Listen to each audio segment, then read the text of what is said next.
우리나라 선교 초기에 어느 교회에서 한 선교사님 예배 자리를 정리하면서 이렇게 회중들에게 말을 했습니다. 이분은 아직 한국말이 서툴었기 때문에 이분이 예배 자리를 정돈하면서 한 말이, 오늘 예배를 드리기 위해서 자리를 정돈하겠습니다. 남자 새끼들은 왼쪽에, 여자 새끼들은 오른쪽에, 그리고 아이 새끼들은 아무 쪽에나 앉으십시오 라고 이렇게 말했다는 것입니다. 지금 우리가 남자, 여자가 자연스럽게 같이 섞어서 예배를 드리고 있습니다만은, 선교 초기에는 예배당을 기역자로 지어서 한쪽에는 여자들, 한쪽에는 남자들이 이제 따로 앉아서 예배를 드렸고, 그 가운데 모서리 있는 쪽에 강단이 있어서 양쪽을 보고 예배를 드리곤 했습니다. 그러다 그 다음에는 예배당을 일자로 크게 지기는 했지만 가운데 커튼을 쳐가지고 남자와 여자 쪽이 서로 바라보지 못하게 있었습니다. 그러다 1970년대까지만 하더라도 자리를 같이 이제 남자 여자가 한 예배당 앉아서 예배를 드리긴 했습니다만은, 제가 처음 교회 나간 때도 그랬습니다. 남자들은 강단을 향해서 왼쪽에, 그리고 여자들은 강단을 향해서 오른쪽에 앉아서 예배를 드렸던 것이 지난 1960년, 70년대까지 한국 교회 예배드리는 모습이었습니다.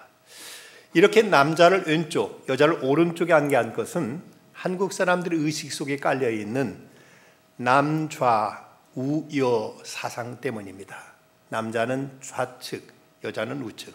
그래서 결혼식 때도, 요즘도 결혼식 때 주례 앞에 서는 모습 보면 남자는 꼭 왼쪽에 주례자를 보고 서게 되는데, 간혹 처음 신랑 신부들이 자리를 헷갈려서 바꿔 서는 경우들을 종종 볼 때가 있습니다. 당시 옛날에는 그 걸어가는 임신부를 보고 뒤에서 불렀을 때 그 임신부가 왼쪽으로 돌아서서 보면 아들 낳는다고 했고, 오른쪽으로 돌아서서 보면 또 딸을 낳는다고 했습니다. 그리고 임산부의 그 가슴이, 왼쪽 가슴이 붓고 아프면은, 몽골이가 생기면은 아들 낳고, 오른쪽 가슴이 몽골이가 생기면은 또 딸을 낳는다고 했고, 그리고 이제 아이 뵌 지 석 달 만에 왼쪽 배가 아프면 아들, 오른쪽 배가 아프면 딸로 생각했습니다. 또 임산부의 왼손이 부어오르면 아들, 오른손이 부어오르면 딸이라는 이런 좌남우여의 사상으로 태아를 감식하기도 했었다고 합니다. 지금은 우리가 우편하면은 자유민주주의, 좌익하면은 공산사회주의라고 생각하는, 이런 이제 그렇게 생각하는 사람들이 많이 있습니다. 그러나 사실 좌익과 우익이란 말은 1789년 프랑스 혁명 후에 그때 의회의 급진당이었던, 과격파였던 자코뱅 당이 의회 왼쪽에 앉게 되면서부터, 이때부터 급진 개혁 세력은 좌파, 그리고 보수적인 세력은 우파라는 말이 이때부터 이제 구별되기 시작했습니다. 그래서 그 후로는 좌익은 급진적 체제 변혁을 꾀하는 세력으로 지칭되고, 우익은 보수적이고 체제 수호적인 이런 세력으로 이렇게 불려지고 있습니다. 그래서 세계 어느 나라에나 좌익과 우익은 다 있습니다. 그건 서로 공존하면서 상호 보완적으로, 우익은 분명히 사회를 안정적으로 지켜주는 이런 좋은 점이 있습니다. 그러나 또 좌파들은 또 사회를 또 개혁하고 사회를 발전시켜 나가는 이런 힘이 있기 때문에, 서로 대립적이고 서로 이제 부정적이 아니라 서로 보완적으로 이제 함께 그 사회를 이끌어 나가는 모습으로 이렇게들 평가되고 있습니다. 근데 우리나라는 자칫 우익은 무조건 좋고 좌익은 무조건 나쁘다는 생각하는 경향이 있습니다만은, 그러나 일본 같은 경우 보면은, 일본의 우익이라고 하는 자민당 같은 경우는 지금도 거듭 역사를 부정하면서 우리나라에서 전쟁 위안부를 그렇게 그들은 이제 잡아다가 저들이 놀이개로 삼았던 것을 아직도 부정하고 있고, 또 저들이 우리나라를 침략한 사실에 대해서 우리나라 산업화에 기여했다고 자기 자랑의 도구로 쓰고 있는 걸 보면, 일본 같은 사회에서는 오히려 우익이 좌익보다 더 역사를 이제 부정하고 있는 세력으로 나타나 있는 것을 보게 됩니다. 그러나 어느 곳에든 급진적인 좌파나 급진적인 우파는 그 사회 통합과 사회 발전에 큰 해가 된다는 사실을 알아야 됩니다. 1983년 연세대학교 신학대학 채플 시간에 김흥겸이라는 학생이 대표 기도를 하면서 이런 충격적인 기도를 했습니다. 주여, 당신 뜻이 무엇입니까? 당신의 뜻을 더 이상 우리가 이 땅에 실현할 자신이 없습니다. 아니, 힘들어서 못 해먹겠습니다. 우리 보고 회개하라고요? 우리가 죄인이라고요? 정말 울며 불며 회개해야 할 것은 당신이요, 죄인 중에 죄인은 바로 당신입니다. 우리 보고 하라 말고 당신이 한번 이 땅에서 당신 하고 싶은 대로 한번 해봐요. 그래요, 우리는 아무것도 못해요. 그런 당신은 무엇을 했습니까? 독재자의 종말에 백주 대낮에 수천 명을 학살한 광주에서 당신은 무엇을 했나요? 불쌍한 하느님, 우리 같은 걸 앞세워 하늘나라를 만들겠다는 하느님, 당신 그래도 절 사랑한다면 이 길을 가다가 변절하기 직전에 죽여주소서. 당신에게 간구하는 당신의 사람은 이 길을 가다 지쳐 쓰러져 돌아서려 할 때 그 직전에 죽여주는 잔인한 축복을 허락하소서.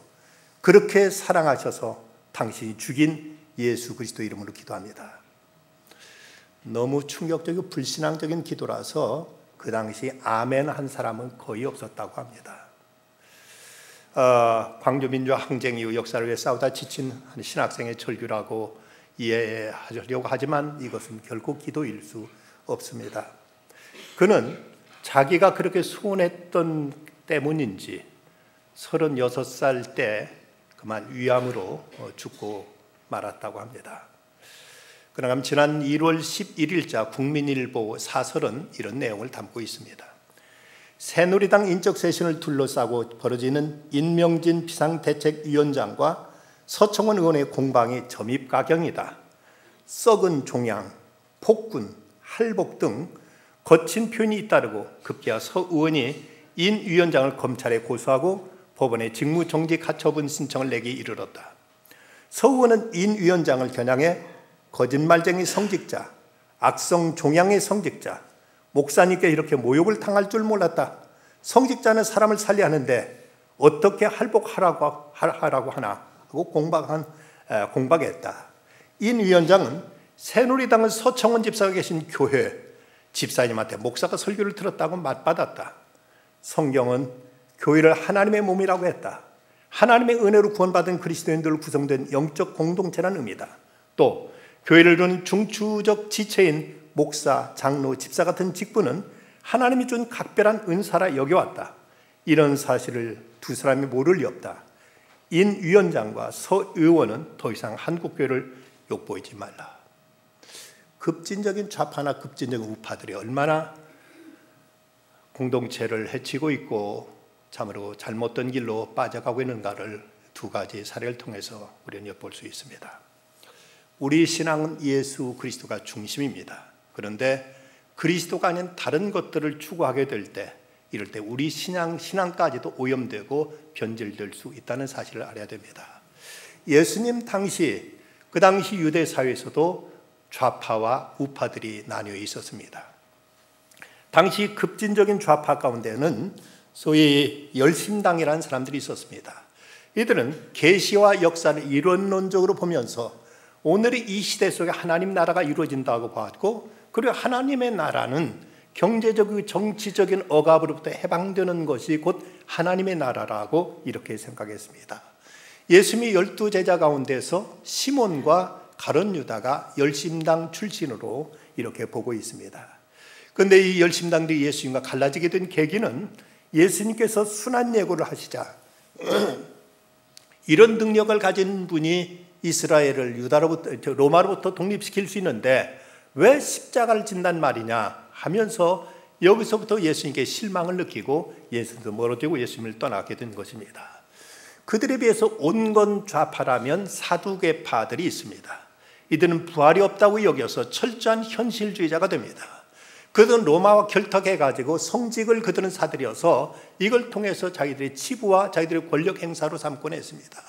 이들은 부패하기 짝이 없었고 저들은 참된 신앙인이라고 보기조차도 어려웠던 사람들입니다. 저들은 반체제가 아니라 순체제적이었고 하나님 말씀도 토라, 율법만 저들은 믿었습니다. 한 손에는 이제 토라를, 다른 손에는 세상 부귀와 영화를 생각하면서 세상과 타협하곤 했던 사람들이었습니다. 오늘날 한국 교회 안에도 이런 사두개파적인 요소들이 많이 있다고 합니다. 한 손에는 성경을, 그리고 한 손에는 세상 부귀 영화를 탐하는 이런 모습이 마치 옛날 사두개파와 다를 바가 없다고 말할 수가 있을 것입니다. 사두개파들이 예수님과 이제 대립하게 된 것은 저들이 성전을 그 강도의 구렬로 삼아서 여기서 소를 팔고 여기서 양을 팔고 돈을 받고 비둘기를 팔고 하는 이 모습을 예수님이 보시고 너희가 하나님의 전을 너희들을 강도의 구렬로 삼는구나 말씀하시면서 채찍을 만들어 소와 양을 쫓아내시고 그리고 상을 엎어버리시면서 저들과 큰 충돌을 벌이는 성전 청소 사건, 이걸로 인해서 사두개파는 완전히 예수님과 등을 돌리고 이제 이때부터 예수님을 죽이려는 음모를 꾸미게 됩니다. 그러면 그 당시 우파들 가운데는 에세네파와 그리고 바리새파가 있었습니다. 에세네파는 급진적인 우파라고 말할 수 있는데 저들의 역사의 현장은 예루살렘을 떠나서 사해 부근의 그들의 공동체 안에서 저들은 정결 예식을 행하면서 하나님의 나라를 도래했습니다. 저들은 저들 가운데 결혼도 하지 않고 제사를 공유하면서 나름대로 경건 생활에 힘썼다고 합니다만은, 그러나 저들은 이제 역사를 이원론적으로 생각해서 오늘 현실 속에 적응하지 못하고 먼 피안의 세계에서만 하나님 나라가 도래한다고 이렇게 믿고 기다렸던 사람들입니다. 오늘 이 시대 속에서는 어쩌면 기도원파, 수도원파들이 그들의 후예라고 말할 수 있을 것입니다. 세상은 죄악이 가득한 곳인데 우리가 어떻게 세상에 살릴까 하면서 세상과 담쌓고 살겠다는 이런 사람들이 이제 급진적인 우파라고 말할 수 있습니다. 여기에 비해서 온건한 우파들은 바리새파들입니다. 역사의 현장을 떠나지 않고 현장 속에 살고 있었지만 철저히 이분법적으로 살았습니다. 그들은 세상을 바라보면서 나는 거룩한 놈이고 저놈들은 죄인들이다 하고 이렇게 생각했습니다. 바리새파는 이제 예수님에 대해서 많은 관심도 가졌습니다만은, 그러나 저들은 이제 그 예수님의 계시를 인정했지만 신학적으로는 에세네파와 바리새파들은 예수님과 가까운 듯 했지만 저들이 이중적이고 저들의 또 하나의 이제 바리새파의 저들의 이제 위선적인 모습에 대해서 예수님께로부터 많은 책망을 받기도 했습니다. 그렇다면 그 당시 좌파도 아니고 우파도 아니고 그저 예수님이 좋아서 예수님 중심으로 따르던 사람들은 이제 누구였을까? 그중 가운데 하나는 바로 군중들이라고 말할 수 있습니다. 오클로스라고 불려졌던 이 군중들, 저들이 예수님이 하시던 많은 기적을 보고 그냥 저들은 예수님 좋아서 예수님을 따랐습니다. 그런데 그들도 예수님과 갈라지게 되는 것이 요한복음 6장에 보면 예수님께서 오병이어의 기적을 행하시게 되자 저들은 예수님을 유대 왕으로 추대하려고까지 예수님께 잔뜩 기대를 걸었는데, 근데 그때 예수님께서 하시던 말씀, 나는 생명의 떡이다, 내 살을 먹여야 된다, 내 피를 마셔야 된다, 이런 말씀을 통해 고난을 말씀하시자 이 말씀은 어렵도다 하고 예수님부터 물러가게 됩니다. 결정적으로 민중이 예수님과 갈라설 때는 예수님이 십자가를 질 때입니다. 오늘 말씀 앞에 있는 20절부터 보면 대제사장들과 장로들이 무리를 권하여 바라바를 달라하게 하고 예수를 죽이고자 하게 하였더니 총독이 대답하여 이르되 둘 중에 누구를 너에게 놓아주기를 원하느냐? 이르되 바라바라소이다. 빌라도가 이르되 그러면 그리스도라 하는 이 예수를 내가 어떻게 하랴? 그들이 다 이르되 십자가에 못 박게 하겠나이다. 민중들은 끊임없이 물질에 대한 관심과 기대를 가졌지만 예수님께 더 이상 어떤 물질적인 기적을 행하지 않자 예수님께 실망하고 예수님을 도리 십자가에 못 박으라 하면서 저들은 뒤로 물러서 버리고 맙니다. 또 다른 그룹은 예수님의 12제자라고 말할 수가 있습니다. 예수님께서 12제자를 선택하셔서 저들을 하늘나라의 선포자들로 세우셨습니다. 그래서 저들도 한참 예수님의 기대를 가지고 제 주심을 따랐는데 가이사랴 빌립보에서 신앙 고백을 한 베드로에게 예수님께 제자들에게 최초로 예루살렘에 올라가 장로들과 서기관들과 대제사장과 고난을 받고 그리고 십자가에 못 박혀 죽게 될 것이라는 말씀하십니다. 이때 베드로는 주여 그럴 수 없나이다 하면서 예수님을 붙잡고 예수님을 만류하게 됩니다. 한국교회의 성장 요인 가운데 가장 크게 작용했던 건 바로 물질과 함께 세속적인 영광에 대한 기대 때문에 사람들은 교회에 몰려왔던 것도 사실입니다. 교회면 병고침 받고 교회면 부자 되고 교회면 이제 세상에 출세한다는 이런 세상적인 어떤 출세와 물질적인 어떤 그 창대함을 기대하고 사람들이 70년대, 80년대 교회에 많이 찾아 나왔습니다. 그런데 이제 그런 기대가 무너지게 되자 사람들은 하나둘 교회를 떠나는 사람들이 또 늘어가고 있는 것도 오늘의 현실입니다. 그렇다면 진심으로 예수님을 사랑하고 예수님이 좋아서 그래서 예수를 끝까지 따랐던 사람들은 누군가? 예수님이 12 제자들마저도 나중에 그들 중에 이제 아무도 예수님과 십자가에 함께하지 못했고 모두 다 떠나버리고 만 차리 끝까지 예수님 곁에 남아있었던 사람들은 누군가? 바로 오늘 말씀 40절과 41절에 소개되고 있는 여자 제자들입니다. 멀리서 바라보는 여자들도 있었는데 그 중에 막달라 마리아와 또 작은 야고보와 요새 어머니 마리아와 또 살로메가 있었으니 그들은 예수께서 갈릴리에 계실 때에 따르며 섬기던 자들이요 또 이외에 예수와 함께 예루살렘 온 여자들도 많이 있었더라. 성사학자들에 의하면 예수님의 제자 그룹에는 12명의 제자들 외에 따로 막달라 마리아를 중심으로 한 여자 제자 그룹이 또 있었다고 이렇게 보고 있습니다. 특별히 오늘 말씀 41절에 보면 갈릴리에 계실 때 따르며 섬기던 자들이라는 이 표현이 바로 이것이 제자도의 핵심적인 용어, 예수님을 따른다는 말과 그리고 예수님 일생을 이제 가장 함축적으로 표현하는 말, 인자가 이 땅에 온 것은 섬김을 받으려 함이라 아니라 섬기러 왔다는 이 말씀 속에서 예수님의 일생을 가장 극명하게 표현할 수 있는 말이 섬기다는 말인데 바로 이 여자 제자들, 그들은 예수님을 따랐다는 면에서 예수님이 제자라는 의미요 또 그들이 섬겼다는 말 속에서 예수님의 제자로서 자기 본분과 역할을 제대로 감당했다고 이렇게 이제 해석되고 있는 부분입니다. 저들은 그저 다른 세속적인 야망과 어떤 기대 없이 오직 예수님께 대한 기대, 그저 그분만이 좋아서 그분을 끝까지 사랑하며 그분을 끝까지 쫓았던 사람들입니다. 그렇다면 오늘과 같은 불신앙의 시대 속에서도 우리 믿음이 흔들리지 않고 끝까지 예수를 따를 수 있는 길이 있다면 그것이 무엇일까? 먼저는 우리가 세상적인 어떤 야심과 야욕을 버리고 그리고 순전히 예수 그리스도를 믿고 그분을 섬기며 그분을 사랑하며 따르는 자세, 이것이 바로 우리의 주님을 끝까지 섬길 수 있는 믿음의 자세일 것입니다. 죽기까지 주님 따르겠다고 장담했다가도 주님을 떠나버린 제자 베드로에게 예수님이 찾아오셔서 하셨던 말씀, 요한의 아들 시몬아 내가 이 사람들보다 나를 더 사랑하느냐고 물으셨습니다. 베드로가 예수님을 부인하게 된 것도 예수님을 진심으로 사랑해서 따른 것이 아니라 예수님을 통해서 무엇인가 자기 꿈, 자기 포부, 자기 야심을 이루려는 이런 그의 속내가 있었습니다. 예수를 통해서 이스라엘을 독립시키고 이 나라를 영광스러운 옛날 솔로몬과 다윗과 같은 이런 시대의 나라로 이제 만들고자 하는 그의 나름대로 정치적인 꿈이 있었던 것으로 이렇게 해석되고 있습니다. 그런데 그 예수님이 십자가를 지게 되자 자기는 죽기까지 주님을 따르겠다고 철석까지 장담했던 그가 그만 예수님을 부인하고 예수님을 떠나버리고 말았습니다. 우리들이 진정 주님을 따르는 이유가 뭔가? 예수 그리스도를 통해서 무엇인가 내 포부와 야심을 이루기 위한 하나의 수단이요 방편인가? 아니면 그리스도가 나의 주요 나의 하나님으로서 주님을 믿고 따르는 이것이 내 신앙의 핵심이란 말인가? 과연 무엇이 내게 중요한가를 우리는 이제 구분할 수 있어야 됩니다. 엘린 가드너라는 선교사, 그는 수많은 역경과 육신의 고통을 겪으면서 그러면서도 하나님이 내게 힘을 주시는 동안 내게는 아무것도 겁날 것이 없다고 고백하면서 그는 죽기까지 주님을 섬겼습니다. 1851년 남아메리카의 남단에 있는 피톤 섬에서 주님을 섬기다가 질병과 굶주림으로 57살의 나이로 그가 이제 죽음을 맞게 됩니다.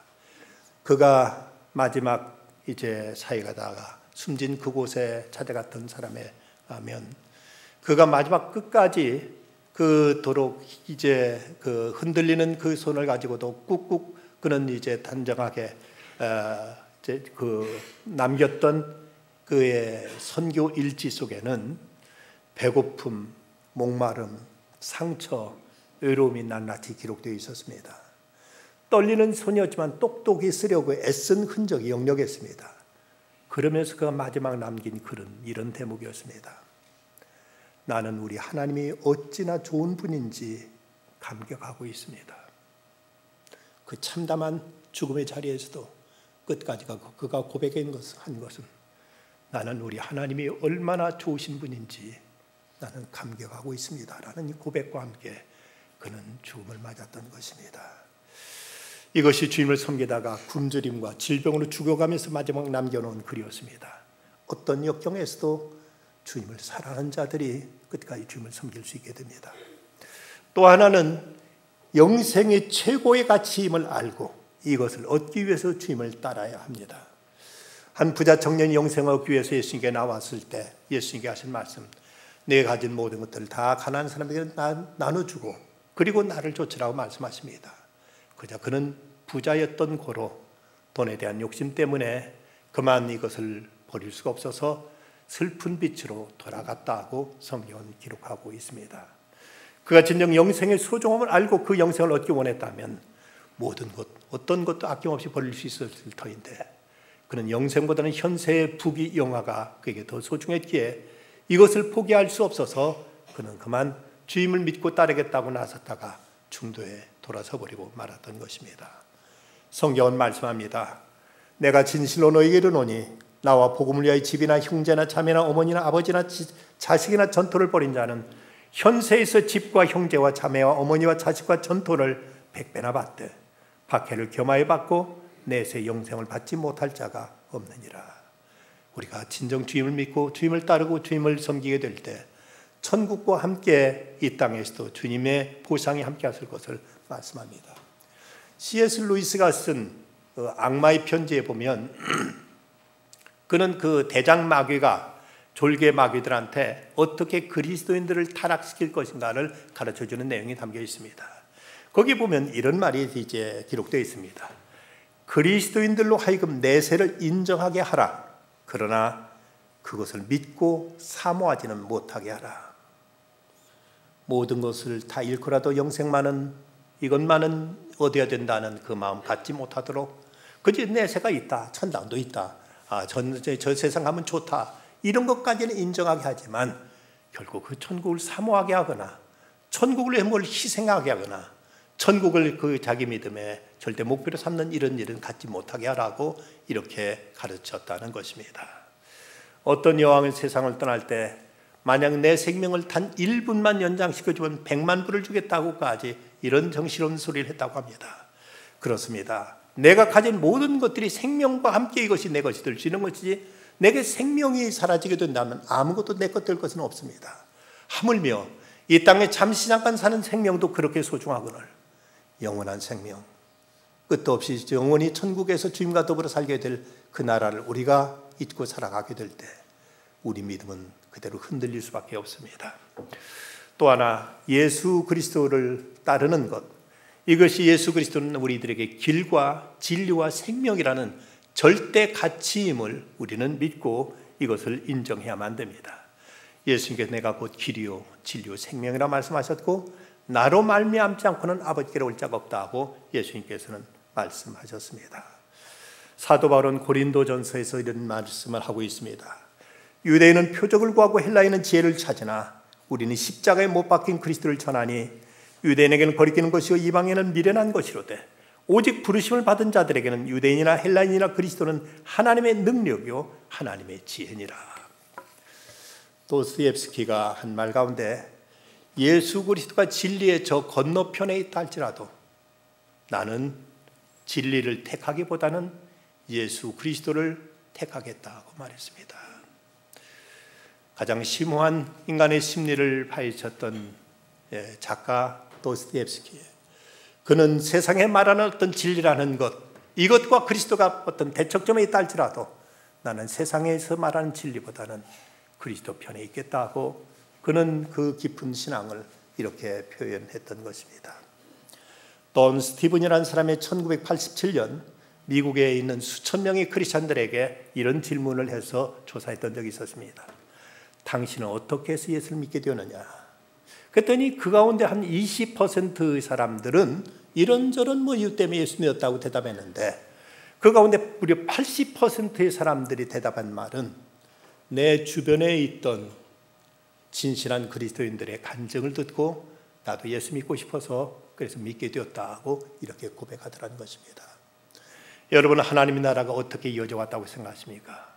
대단한 어떤 위대한 종교적인 지도자들, 위대한 선교사, 위대한 목회자들에 의해서 이제 하나님 나라 교회가 여기까지 온 것이 아니라 바로 평범한 그저 소박하게 예수님이 좋아서 그저 예수님 믿고 예수님 때문에 삶이 변화된 그들에 의해서 이 땅에 복음이 이렇게 편만하게 퍼지게 되었고 이 땅에 많은 교회가 서게 되었고 이 땅에 수많은 그리스도인이 태어나게 된 것입니다. 우리 가운데 한 사람이 예수 믿고 오니까 너무 좋아서 가족들에게 전하지 않을 수 없었고 내 사랑하는 친구에게 증거하지 않을 수 없어서 이들에 의해서 전해진 그 복음, 이것이 오늘날 이 땅에 이렇게 기독교가 편만하게 퍼질 수 있는 하나의 옥토가 되고 씨앗들이 될 수 있었던 것입니다. 페르시아 제국을 건설했던 키로스 2세, 사이러스라고도 부르고 있습니다만은 그가 전쟁터에 나갔다가 이제 적의 왕자와 그 가족을 다 포로로 잡아서 끌고 왔습니다. 그리고 그 왕자를 처형하기 위해서 심문을 합니다.